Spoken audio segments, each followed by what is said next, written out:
আমার পিছনে আপনারা যে অসীম সাগরটা দেখতে পাচ্ছেন, এই সাগরের এখানে যদি কোনোভাবে আমরা বিপদে পড়ি, যেমন জাহাজে যদি কখনো আগুন লেগে যায়, তখন আমাদের সাথে কি হবে?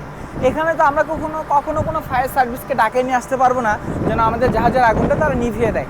তো এই জন্য প্রত্যেকটা জাহাজেই আমাদের আলাদা করে কিছু প্ল্যান থাকে, যেটাকে আমরা ফায়ার প্ল্যান বলি। তো আমাদের জাহাজের এই ফায়ার প্ল্যান যদি আমি আপনাদের দেখাই, এখানে দেখেন, আমি যদি একটু সামনে আসি, তাহলে আপনারা এখানে এই যে জিনিসটা দেখতে পাচ্ছেন, এটার নাম হচ্ছে ফায়ার প্ল্যান।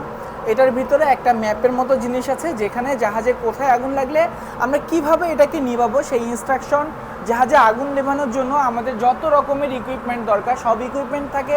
ইভেন জাহাজে যতজন মানুষ থাকে, প্রত্যেকজন মানুষ জাহাজে আসার আগে ফায়ার ফাইটিংয়ের জন্য আলাদা করে ট্রেনিং করে, তারপর সেই ট্রেনিংয়ে পাস করে তবেই জাহাজে আসার পারমিশন পায়। তো এখন আমাদের যেহেতু ট্রেনিং আছে, জাহাজে ইকুইপমেন্ট আছে, এখন এই জাহাজে আমি যে নতুন জয়েন করেছি, আমি না জানতেও পারি যে জাহাজের আসলে কোন ইকুইপমেন্টটা কোথায় আছে, আমি কোন জায়গায় কিভাবে আগুন নেভাবো। সেজন্য এখানে একটা প্ল্যান দেওয়া আছে, যেটা একদম অক্ষত অবস্থায় রাখা হয়। এখানে দেখতে পাচ্ছেন এটার ভিতরে এটা ফায়ার হোজ রাখা। আমরা যখন পানি দিয়ে যদি আগুন নেভাই, তাহলে এটার ভিতরে সেই পাইপ রাখা থাকে। আর আমি যদি একটু সামনে আসি, তাহলে দেখবেন এটাকে আমরা ফায়ার হাইড্রেন্ট বলি।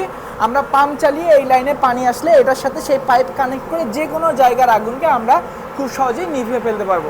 তো ধন্যবাদ, ভিডিওটি কেমন লাগলো কমেন্টে জানিয়ে দেবেন। এতক্ষণ সাথে ছিলাম আমি হৃদয়। ধন্যবাদ আবারও ভিডিওটি দেখার জন্য। আসসালামু আলাইকুম।